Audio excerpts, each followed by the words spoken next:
지리산의 달빛 소나타. 가장 낮은 곳에서 피어난 가장 높은 사랑. 지리산의 새벽 안개는 지독하게도 차가웠다. 새벽 5시 강진혁 지배인은 습관적으로 호텔 로비의 통유리창 앞에 섰다. 유리 너머로 보이는 것은 겹겹이 쌓인 푸른 산등성이와 정체를 알 수 없는 산짐승의 울음소리뿐이었다. 불과 반년 전만 해도 그는 서울 강남의 5성급 호텔에서 화려한 시티뷰를 내려다보며 하루를 시작하던 이였다.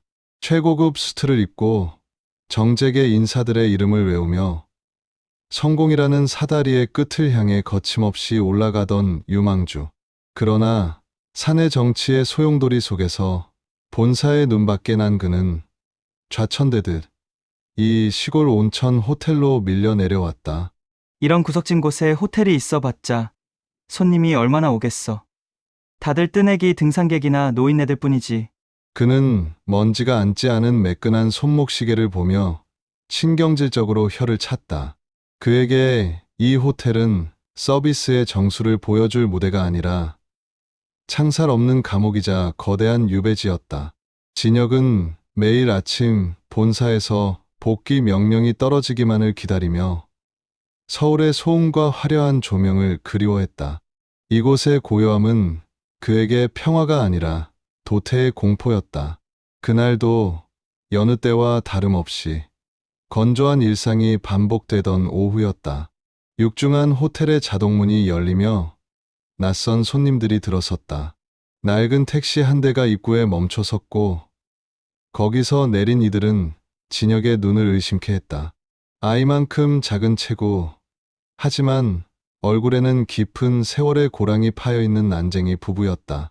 남편은 아내의 손을 마치 깨지기 쉬운 유리 공예품을 쥐듯 소중하게 단단히 붙잡고 있었다. 그들은 마치 거대한 성지에 들어서는 순례자처럼 잔뜩 긴장한 채 경건한 표정으로 샹들리에가 빛나는 로비를 둘러보았다. 지리베이님, 여기 하룻밤 묵으려면 얼마나 할까요? 남편이 모자를 벗어 가슴에 대고 머뭇거리며 물었다. 진혁은 무심하게 컴퓨터 화면으로 눈을 돌렸다. 비수기 평일이라 28만 원입니다. 세금은 별도입니다. 남편의 눈동자가 눈에 띄게 흔들렸다. 그는 주춤거리며 뒷주머니를 뒤적거리더니 낡은 손수건에 겹겹이 쌓인 돈뭉치를 꺼냈다. 꼬깃꼬깃한 1,000원짜리와 5,000원짜리, 그리고 빛바랜 10,000원짜리 몇 장이 전부였다.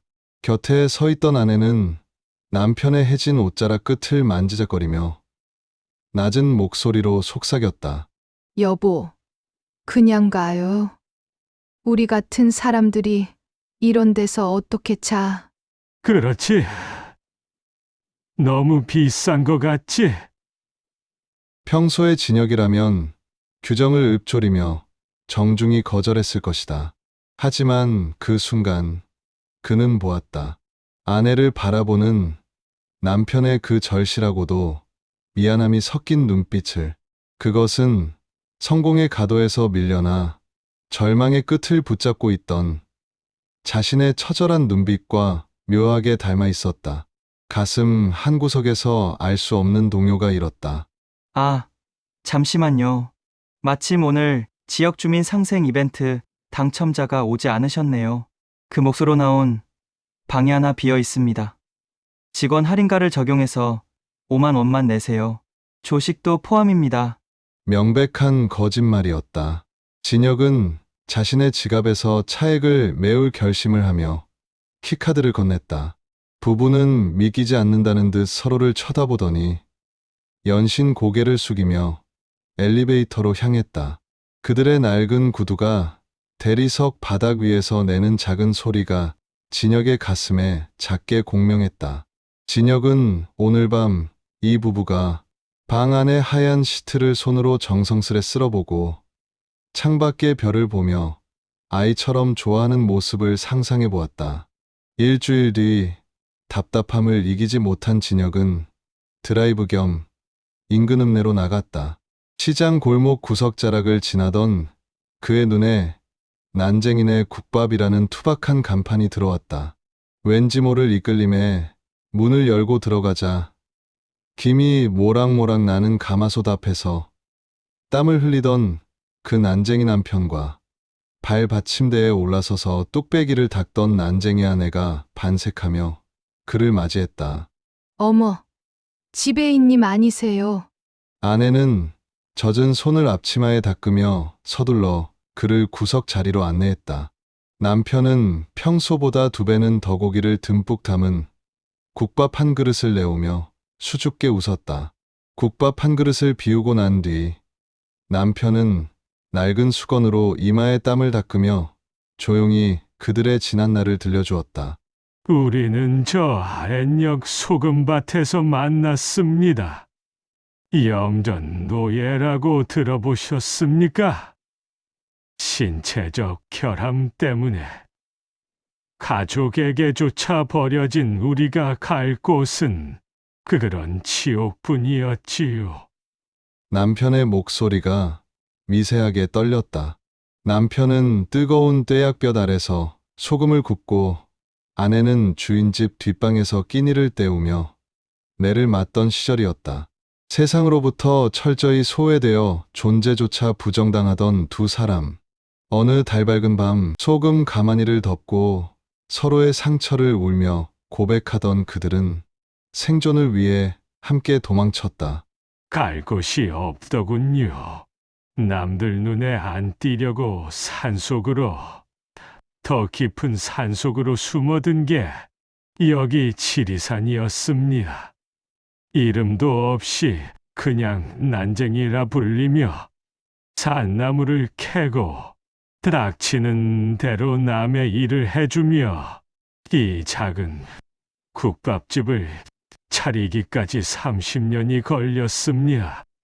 아내는 평생 염전의 소금물에 발이 부르터 살았습니다. 겨울이면 갈라진 틈으로 피가 났지요. 그래서 제가 결심했습니다. 죽기 전에 저 깨끗한 온천물에 우리 마누라 발 한 번 씻겨주는 게 제 평생의 한이었다고요. 진혁은 국밥 국물을 삼켰지만 목구멍에 커다란 덩어리가 걸린 듯 잘 넘어가지 않았다. 자신은 서울의 화려한 야경을 잃었다고 이곳을 귀양지라 비관하며 하루하루를 낭비했는데 이 작은 부부에게 이곳은 30년 피땀 어린 세월의 보상이자 생애 단 한 번뿐인 천국이었다. 그들은 가장 낮은 곳에서 서로를 지탱하며 가장 높은 곳에서의 하룻밤을 위해 평생을 바쳐온 것이었다. 그로부터 1년이 흘렀다. 지리산에 예보에도 없던 첫눈이 소복이 내리던 날이었다. 호텔 로비의 자동문이 열리고 다시 그 부부가 나타났다. 그런데 이번엔 무언가 이상했다. 남편의 좁은 등 위에 아내가 엎여 있었다. 아내의 얼굴은 1년 전보다 반쪽이 되어 있었고 생기 넘치던 눈빛은 안개 낀 것처럼 흐릿했다. 지배인님, 염치 불구하고 다시 왔습니다. 우리 아내가 암 판정을 받았는데 마지막으로 거기 한 번만 더 가보고 싶다고 해서요. 남편의 목소리는 갈라져 있었다. 병원에서는 더 이상 손을 쓸 수 없다는 통보를 받았다고 했다. 항암 치료의 고통 대신 아내가 선택한 것은 남편과 함께했던 그 천국 같은 방에서 마지막을 맞이하는 것이었다. 진혁은 아무 말 없이 로비 카운터를 돌아 나와 그들에게 다가갔다. 그는 직접 아내의 진보다리를 받아들고 부부를 가장 전망이 좋은 최상층 스위트룸으로 안내했다. 그 방은 평소 VVIP들만을 위해 비워두던 곳이었다. 여기는 예전에 왔던 방보다 훨씬 더 높고 좋네요, 여보. 아내는 가느다란 목소리로 웃었다. 진혁은 주방장에게 특별히 부탁해 소화가 잘 되는 따뜻한 죽과 제철 과일을 준비했다.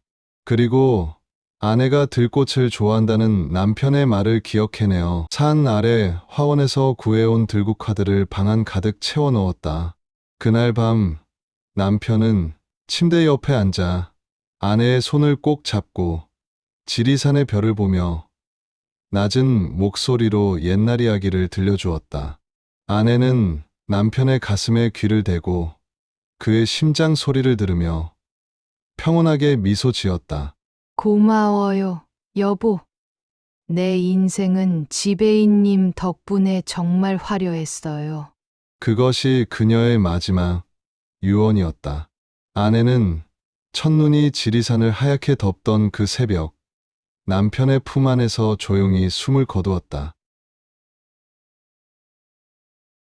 부부의 장례를 치르고 한 달이 지났을 무렵, 진혁의 휴대전화가 요란하게 울렸다. 서울 본사 인사팀이었다. 강지배인 축하해. 이번에 강남 본점 총지배인 자리가 비었어. 자네 복귀 발령이야? 사장님이 자네 고생한 거 다 알고 계시더군. 당장 다음 주부터 짐 싸서 올라와. 그토록 기다렸던 소식이었다. 다시 화려한 야경과 성공의 가도로 돌아갈 수 있는 완벽한 기회였다. 진혁은 기뻐하며 짐을 싸기 시작했다. 정장을 챙기고 구두를 닦던 중 책상 서랍 구석에 넣어두었던 낡은 종이봉투 하나가 바닥으로 떨어졌다. 장례식 날 남편이 전해준 아내가 남긴 마지막 편지였다. 진혁은 바닥에 주저앉아 떨리는 손으로 편지를 읽어 내려갔다. 지배인님께 글씨가 삐뚤거려 죄송합니다. 저는 평생을 누군가의 발치만 보며 살았습니다. 제 키가 작으니 세상 사람들은 제 마음도 작은 줄 알더군요.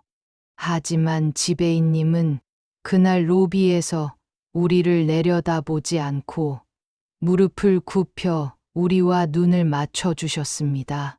그날 밤 하얀 침대 시트에 몸을 누이며 저는 생각했습니다. 아, 나도 사람이었구나. 나도 이런 대접을 받을 자격이 있는 사람으로 태어났었구나. 그 하룻밤의 기억이 제 남은 항암 고통을 이기게 해 주었습니다. 지배인님은 방을 빌려준 게 아니라 저희 구부러진 인생을 펴주신 분입니다. 동봉안도는 지배인님처럼 멋진 분이 서울로 돌아갈 때 예쁜 구두 한 켤레 사 신으시라고 드리는 제 마지막 성의입니다. 부디 그 좋은 구두 신고 우리처럼 낮은 곳에 있는 사람들을 위해 더 많이 걸어가 주세요. 저는 지리산의 별이 되어 늘 기도하겠습니다. 봉투 안에는 국밥을 팔아 모은 기름때 묻고 꼬깃꼬깃한 50만 원이 들어 있었다. 진혁은 그 자리에 주저앉아 아이처럼 소리내어 울었다. 자신이 그토록 갈망하던 강남의 총지배인 배지가 성공이라는 이름의 훈장이 얼마나 가벼운 것인지 뼈저리게 느껴졌다. 이 작은 할머니가 남긴 낡은 지폐뭉치는 그 어떤 금장 배지보다 무거웠고 그 어떤 야경보다 눈부시게 자신의 영혼을 비추고 있었다. 다음 날 진혁은 본사 인사팀에 짧은 메일 한 통을 보냈다. 본사 복귀 제안을 정중히 거절합니다. 이곳 지리산에는 제가 아니면 안 되는 귀빈들이 아직 많이 남아 있습니다. 저는 이곳에서 제 소임을 다하고자 합니다. 본사 사람들은 그가 산속에서 미쳐버렸다고 수군거렸다. 하지만 진혁은 난생 처음 가슴이 터질 듯한 해방감과 벅차오르는 행복을 느꼈다. 그는 난쟁이 아내분이 남기고 간 돈에 자신의 저축을 모두 보태어 호텔에서 가장 전망이 좋은 그 스위트룸을 아예 특별한 공간으로 지정했다. 방의 이름은 작은 거인들의 쉼터. 가난 때문에 신혼여행을 가지 못한 연인들, 평생 소외되어 살아온 노부부들을 위한 무료 신혼여행 객실이었다. 이제 강진혁 지배인은 더 이상 서울을 그리워하지 않는다. 그는 매일 아침 로비의 유리창을 손수 닦으며 낡은 운동화를 신고 수줍게 들어오는 손님들을 향해 가장 깊이 허리를 굽혀 인사한다. 그는 이제 안다. 진정한 성공은 높은 곳으로 올라가는 것이 아니라 가장 낮은 곳에 있는 사람의 눈높이에 맞춰 자신의 무릎을 굽히는 것임을. 지리산에 다시 첫눈이 내리는 어느 날 로비에선 진혁의 미소는 그 어느 화려한 도시의 조명보다 따뜻하고 영롱하게 빛나고 있었다.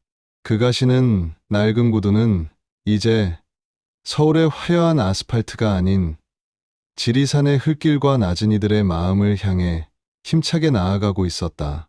이 이야기가 좋으셨다면 구독과 좋아요를 부탁드립니다. 감사합니다.